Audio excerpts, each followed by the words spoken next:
Page number कितना है बताइए?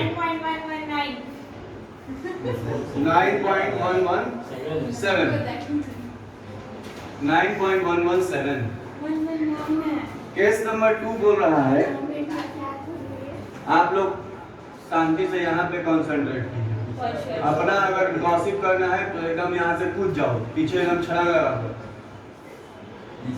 केस 1 में क्या था?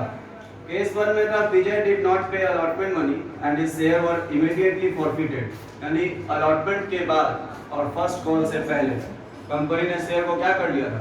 फॉरफिट कर लिया था। केस 2 में क्या हो रहा है?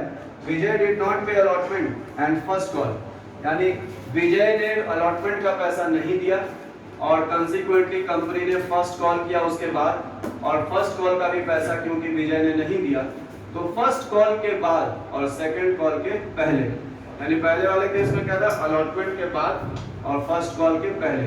केस 2 में क्या है? फर्स्ट कॉल के बाद लेकिन सेकंड कॉल के पहले कंपनी ने क्या कर लिया? उसके बाद शेयर को फॉरफिट कर लिया। तो सारे जो नॉर्मल एंट्रीज थे यानी एप्लीकेशन के एंट्रीज वैसे ही पास करेंगे जैसे हम लोग नॉर्मली करते हैं, लेकिन क्वेश्चन में आपको एप्लीकेशन का और अलॉटमेंट का एंट्री पास करने नहीं बोला है। बट स्टिल क्योंकि एग्जाम में कुछ भी पूछ सकता है तो हम लोग यही मान करके करेंगे कि एप्लीकेशन का भी एंट्री करेंगे, ऐसे तुम लोग प्रैक्टिस भी होगा। तो पहला क्वेश्चन हम लोग बताओ, कितना नंबर ऑफ शेयर कंपनी ने इशू किया था? 20,000। और कंपनी को एप्लीकेशन कितना रिसीव हुआ? 20,000। 20,000 शेयर के लिए इशू किया है और कंपनी के पास एप्लीकेशन कितना आया है? 20,000। ये मान रहे हैं, इसलिए मान रहे हैं क्योंकि क्वेश्चन में ये नहीं दिया हुआ है कि कितना एप्लीकेशन रिसीव हुआ। ठीक है, नंबर 1। तो पहला एंट्री क्या पास करेंगे? बैंक अकाउंट डेबिट बोलो सब लोग। Bank account debit share application. अब कंपनी के पास एप्लीकेशन का पैसा आया है और एप्लीकेशन के साथ कंपनी के पास सारे एप्लीकेंट्स का डिटेल आ गया। अब कंपनी सारे एप्लीकेंट्स के डिटेल को पढ़ेगी और पढ़ने के बाद डिसाइड करेगी कि किनको अलॉट करना है और किनको अलॉट नहीं करना है। तो क्वेश्चन में ये सब कुछ इन्फॉर्मेशन तो है नहीं कि कंपनी किनके शेयर को अलॉट किया और किनके शेयर को रिजेक्ट किया। तो हम लोग क्या मान रहे हैं? जितने एप्लीकेंट्स हैं सभी को कंपनी ने शेयर अलॉट कर दिया। तो ये जो एप्लीकेशन के बाद पैसा आया that is 20,000 number of shares पे एक एप्लीकेशन पे कितना पैसा कंपनी ने लिया? 3। तो bank account debit to share application that is कितना पैसा आया है? 60,000। अगर क्वेश्चन में डेट दिया हुआ होता कि एप्लीकेशन का पैसा कितने तारीख को पब्लिक ने जमा करवाया है तो वो डेट भी देते। ठीक है, डेट प्रैक्टिकली यहाँ पे पॉसिबल इसलिए नहीं है क्योंकि जब कंपनी आईपीओ लेकर आती है तो नॉर्मली 3 दिन का ओपनिंग रहता है। 3 दिन तक आप एप्लीकेशन फिलअप कर सकते हैं। यानी इसका मतलब आप समझ जाइए कि जो पैसे आए होंगे कंपनी के पास वो 3 डिफरेंट डेट्स में आए होंगे। कितने डेट्स में? 3 डिफरेंट डेट्स में। तो इसलिए यहाँ पे आप डेट नहीं भी दोगे और क्वेश्चन में नहीं दिया रहता जनरली तो चलेगा, लेकिन ये डेट पक्का रहता है कि कंपनी ने एप्लीकेंट्स के पैसे को यानी एप्लीकेंट्स के शेयर को अलॉटमेंट में कब कन्वर्ट यानी कब उनको शेयर अलॉट किया। तो जिस भी दिन शेयर अलॉट होगा उस दिन यानी आप कंपनी ने अब आपको क्या दे रहा है? शेयर दे रहा है। क्यों दे रहा है? क्योंकि आपने शेयर लेने के लिए एप्लीकेशन फॉर्म फिलअप किया था और एप्लीकेशन के साथ कितना पैसा दिया था? 3 रुपया। तो आपको शेयर अलॉटमेंट करने का मतलब ये है कि आप कंपनी के अब क्या बन गए हैं? शेयर होल्डर बन गए हैं। तो ये जो एप्लीकेशन का पैसा आपने दिया था और कंपनी ने अभी एप्लीकेशन में रखा हुआ है, जो एप्लीकेशन में पैसा रखा हुआ है उसको पहले कहाँ ट्रांसफर करेंगे? शेयर एप्लीकेशन के पैसे को कहाँ ट्रांसफर करेंगे? Share application account debit. कहाँ ट्रांसफर करेंगे इस पैसे को? Share capital. Equity share capital है तो इक्विटी और प्रेफरेंस है तो प्रेफरेंस। वो आप प्रीफिक्स आप लगा दोगे अकॉर्डिंग टू द क्वेश्चन। तो यहाँ पे इक्विटी है कि प्रेफरेंस है बताओ देखकर। तो इक्विटी शेयर कैपिटल अकाउंट कितना? 60,000। यहाँ तक किसी को कोई डाउट नहीं? अब कंपनी शेयर एप्लीकेंट्स के पैसे को कैपिटल में ट्रांसफर करने के बाद अलॉटमेंट का पैसा मांग रहा है और अलॉटमेंट के बाद कंपनी को किन किन चीज का पैसा चाहिए? 3 रुपया कैपिटल के लिए चाहिए और 2 रुपया प्रीमियम के लिए चाहिए। तो हम आपसे बोल रहे हैं ए शेयर अलॉटी लो। कौन है तुम लोग? Share allottee. तुम लोगों से हमको पैसा लेना है तो तुम मेरे लिए डेटर हो कि क्रेडिटर हो? तुम मेरे लिए डेटर हो। तो हम तुम्हारे नाम से अगर अकाउंट यहाँ खोलेंगे तो 1 लाख शेयर होल्डर का नाम लिखना पड़ेगा। जैसे इससे हमको अलॉटमेंट का पैसा लेना है तो Nidhi account debit to share capital. अब अमन से लेना है तो Aman account debit to share capital. तो कंपनी इतने लेंथी जर्नल एंट्री को पास करेगी तो टाइम उसका पूरा बर्बाद हो जाएगा। इसलिए जिनसे पैसा लेना है, किनसे लेना है, जिनको शेयर अलॉट हुआ है तो उनके नाम से एक अकाउंट ओपन कर देते हैं और टोटल अमाउंट डेबिट कर देते हैं, that is share allotment account debit to share capital. अब जो लोग नए हो वो एक चीज देखो कि पहले आपने एप्लीकेशंस के जो पैसे थे वो पहले रिसीव होता है और फिर ट्रांसफर होता है, लेकिन अलॉटमेंट के वक्त क्या होता है, पहले ड्यू होता है और फिर रिसीव होता है। तो ड्यू एंट्री पहले पास करेंगे, क्या एंट्री हो जाएगा, share allotment account debit to equity share capital. और क्योंकि यहाँ पे प्रीमियम पे इशू हुआ है तो शेयर कैपिटल में तो शेयर कैपिटल का पैसा जाएगा और जो प्रीमियम के लिए हम ले रहे हैं वो प्रीमियम में जाएगा। तो equity share capital to security premium. Amount बताओ कितना कितना जाना है। 1,60,000 शेयर कैपिटल में 20,000 शेयर्स के पैसे जो कैपिटल के हमने लेने हैं। देखो share capital account debit to security premium. अब बताइए कि सिक्योरिटी प्रीमियम में कितना पैसा जाएगा, 20,000 इंटू 2 दैट इज 40,000। अच्छा अलॉटमेंट में कंपनी को चाहिए कितना टोटल, 5 रुपया, 20,000 इंटू 5 दैट मींस 1 लाख। इस 1 लाख रुपए में से 60,000 कैपिटल के लिए कंपनी को चाहिए और 40,000 किस चीज का चाहिए, प्रीमियम का। अब हाँ दो रुपया यहाँ पे 3। हाँ अब कंपनी ने जब अपने बैंक अकाउंट को चेक किया कि सारे अलॉटी ने यानी जिनको हमने शेयर अलॉटमेंट किया है क्या सबने पैसा दिया, तो कंपनी को पता चला कि एक आदमी जिसका नाम विजय है और उसके पास कितने शेयर है, 500 शेयर, उसने अलॉटमेंट का पैसा नहीं दिया। तो अब आपके पास दो ऑप्शन है कि आप या तो call in arrear account open करें या आप call in arrear account open ना करें। तो कॉल इन एरियर पे तो ऑलरेडी हम लोगों ने पूरे डिस्कशंस कर रखे हैं।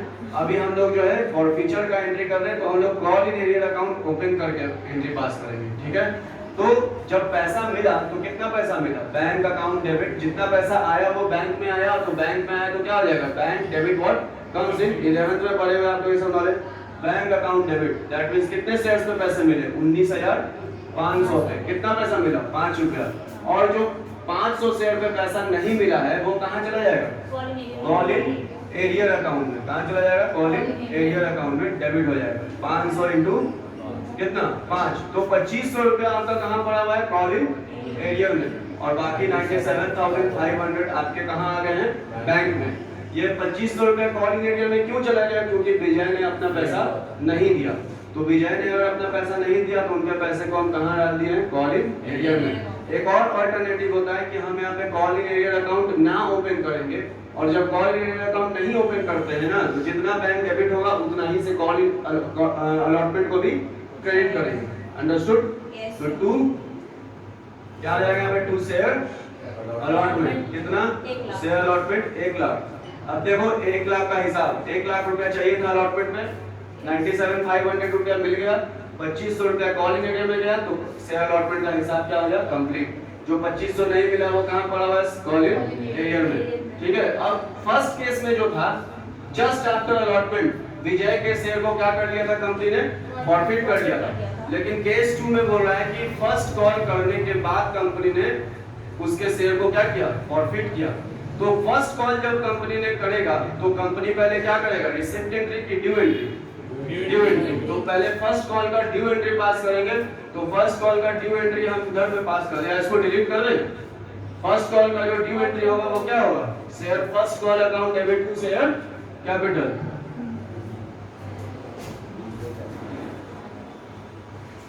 जो लोग लाइव है हमारे चैनल पे, आप अगर फ्री में कॉमर्स पढ़ना चाहते हैं और साइंस 11, 12, 8, 9, 10 तो हमारे चैनल को सब्सक्राइब करें और लिंक हमारे नीचे डिस्क्रिप्शन में दी जाएगी और अपने मित्रों से भी सब्सक्राइब करवाइए।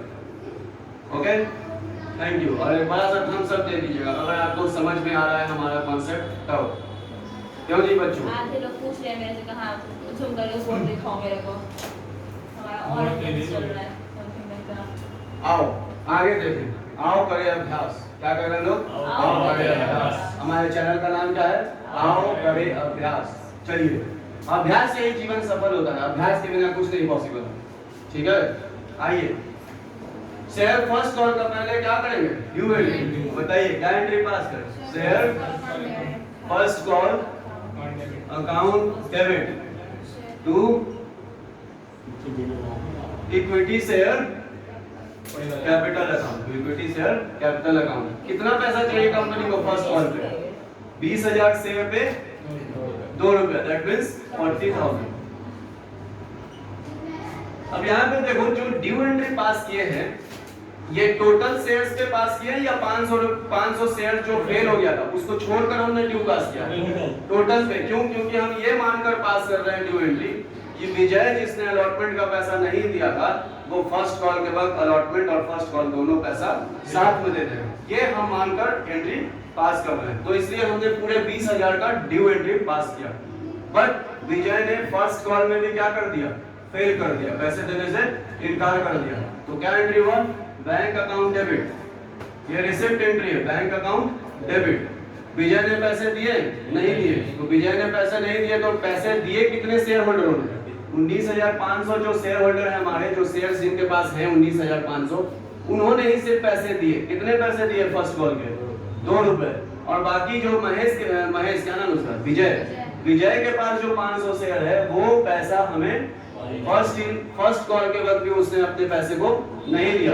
तो 500 into 2 दैट मींस 1,000 रुपया कहाँ चला जाएगा, कॉल इन एरियर में। टोटल 40,000 में से 1,000 अगर कॉल इन एरियर में चला गया, अगर आपको यहाँ पे मल्टीप्लाई करने में दिक्कत हो रहा है तो आप ऐसे भी अंदाजा लगा सकते हैं कि 40,000 में से अगर 1,000 नहीं मिला तो मिला कितना, 39,000। अब आप उसको चेक कर सकते हैं, कहीं गुना में जाके इंटू कर लीजिएगा, कहीं गुना में ऐसे 19,500 into 2, ठीक है, एग्जाम में उतना समय तो रहता नहीं। तो 40,000 bank account debit, call arrear account debit to किस चीज का पैसा मिला है, इक्विटी शेयर फर्स्ट कॉल। यहाँ तक किसी को कोई दिक्कत? अब हमें शेयर फॉरफीट करना है। तो शेयर फॉरफीट करने के वक्त हम जो चीज पे ध्यान देते हैं वो क्या क्या होता है, पहला कि किस स्टेज पे फॉरफीचर कर रहे हैं। तो हम लोग यहाँ अलॉट फर्स्ट कॉल के बाद और सेकंड कॉल के पहले कर रहे हैं और सेकंड एंड फाइनल कॉल के पहले कर रहे हैं। तो दैट मींस कि हमको इससे ये पता चल जाएगा कि कॉल्ड अप वैल्यू शेयर का कितना है। कॉल्ड अप वैल्यू कितना है शेयर का, एप्लीकेशन का पैसा किसने दिया था, हाँ दिया था। अलॉटमेंट का पैसा कंपनी ने कॉल किया था, हाँ किया था। और फर्स्ट कॉल का भी कंपनी ने कॉल कर दिया है। सेकंड कॉल हुआ है नहीं, that means called up value कितना हो गया। तो कॉल्ड अप वैल्यू बताओ, एप्लीकेशन के वक्त कितना पैसा कंपनी चाहिए, 3, अलॉटमेंट के वक्त 3 और फर्स्ट कॉल के वक्त 2। यहाँ पे 2 रुपया प्रीमियम का भी था।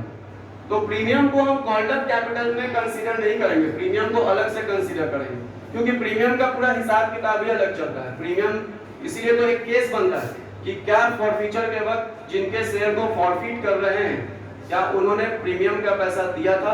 अगर प्रीमियम का पैसा दिया था तब हमें सिक्योरिटी प्रीमियम को डेबिट करने का जरूरत नहीं है।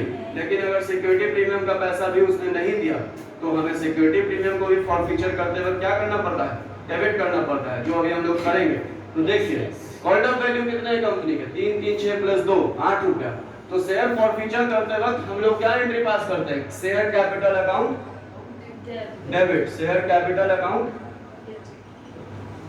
डेबिट। कितने से डेबिट करते हैं, जितने शेयर्स को फॉरफीट करना है, जितने शेयर्स को फॉरफीट करना है into number of shares, into number of shares into called up value, share to be forfeited into called up value. कितना शेयर फॉरफीट करना है, 500। कॉल्ड अप वैल्यू कितना है, 8 रुपया। तो कितना हो जाएगा यहाँ पे 4,000। अब एक क्वेश्चन का जवाब दो, ये जो विजय है क्या इसने प्रीमियम का पैसा, यानी कंपनी ने जब इससे प्रीमियम का पैसा मांगा था तो क्या इसने प्रीमियम का पैसा दिया था, नहीं दिया था। कैसे पता चला, जो लोग पीछे बैठे हुए हो, जो लोग एब्सेंट थे, वो लोगों के लिए इतना डिस्कशन हो रहा है, अदरवाइज हम लोग ये सब कल डिस्कशन कर चुके हैं। प्रीमियम का पैसा नहीं मिला था, ये आपको कैसे पता चला, कैसे पता चला कि विजय ने अलॉटमेंट का पैसा नहीं दिया था। अगर अलॉटमेंट का पैसा नहीं दिया था इसका मतलब ये है कि उसने प्रीमियम का भी पैसा नहीं दिया था। दैट मींस कि जो प्रीमियम विजय के नाम से हमने क्रेडिट किया है तब जब अलॉटमेंट का पैसा मांगे थे तब, क्योंकि अलॉटमेंट के वक्त हम लोग क्या एंट्री पास किए थे, share allotment account debit to share capital to security premium. तो सिक्योरिटी प्रीमियम जो विजय के नाम से हमने क्रेडिट किया था, और विजय ने तो अलॉटमेंट के वक्त प्रीमियम का भी पैसा नहीं दिया था, तो हमें उस प्रीमियम को भी तो कैंसिल करना पड़ेगा जो उसने नहीं दिया था। तो उस प्रीमियम को कैंसिल करने के लिए वही जैसे शेयर कैपिटल अकाउंट डेबिट किए वैसे ही क्या डेबिट कर देंगे, सिक्योरिटी प्रीमियम अकाउंट। अगर उसने अलॉटमेंट का पैसा दिया होता यानी प्रीमियम का पैसा भी दिया होता तो यहाँ पे सिक्योरिटी प्रीमियम को डेबिट नहीं करते। तो सिक्योरिटी प्रीमियम अकाउंट डेबिट। कितना प्रीमियम था, 500 इंटू 2 दैट मींस 1000। अब बताओ कि इस आदमी ने अलॉटमेंट के वक्त फेलियर किया था, कितना पैसा, 2500 रुपया, और फर्स्ट कॉल के वक्त इसने फेलियर किया, कितना पैसा, 1000 रुपया, यानी टोटल कॉल इन एरियर में कितना पैसा है, 2 कॉल इन एरियर। तो उन टोटल कॉल इन एरियर के पैसे को हम क्या करेंगे, क्रेडिट करेंगे। क्यों क्रेडिट करेंगे, क्योंकि जब उसने पैसा नहीं दिया था उस वक्त हम कॉल इन एरियर को क्या किए थे, डेबिट। अब उसके शेयर को ही जब हम उससे छीन रहे हैं तो कॉल इन एरियर पैसे तो मिलने के अब कोई चांस है नहीं, तो हम उसको क्रेडिट करके क्या कर रहे हैं, कॉल इन एरियर अकाउंट को क्लोज कर रहे हैं या कहो तो कैंसिल कर रहे हैं। To call in arrear account कितना जाएगा कॉल इन एरियर में, 1000 और प्लस 2500 दैट मींस 3500। कितना चला जाएगा, 3500। और दूसरा क्वेश्चन कि इसने आज तक कितना पैसा दिया था, तो इसने तो सिर्फ एप्लीकेशन का पैसा दिया था, यानी कितना पैसा, 1500 रुपया। कैसे, 500 शेयर के लिए इसने अप्लाई किया था और 3 रुपया एक एप्लीकेशन का था, तो 1500 रुपया इसने दिया था। जो कंपनी अब इसके पैसे को क्या कर रही है, जब्त कर रही है यानी फॉरफिट कर रही है, तो क्या हो जाएगा यहाँ पे 82 शेयर फॉर फीचर। कितना, 1500। आप देखो यहाँ पे चेक करके 5000 हो रहा है कि नहीं, अगर हो रहा है तो आपका जर्नल एंट्री लगभग सही है। ठीक है, सबको समझ में आया केस 2? केस 2 समझ में आया, किसी कोई डाउट नहीं? Thank you very much. Case 3 इसके बाद हम लोग करेंगे